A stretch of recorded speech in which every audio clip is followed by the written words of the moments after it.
what I hoped that we could do is we would not preach and proselytize. Anybody who has the capacity to watch the show has the capacity to engage in certain ways. It is about the human spirit, you know, it's about faith. It's about what happens to families, you know, do they come together, do they fall apart?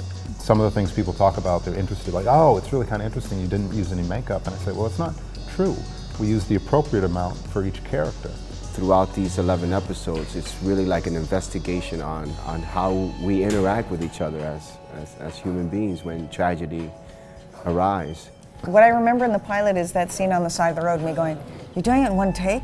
You're doing it in one take? This is a huge mistake. This is a big mistake.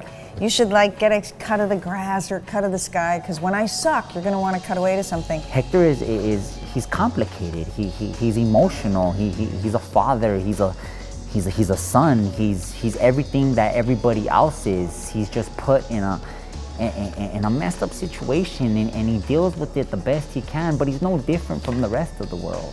I would describe her as a woman who has been so probably damaged from her initial family, from the family that she grew up in, and then of course chose a man who was bad for her and left her and her two boys and was an addict. I think we find her now as brittle. She has I use this phrase a lot, but she has a parched internal life. For me, my only desire was to try to create characters like Barb, where she will say things that will stand some people up.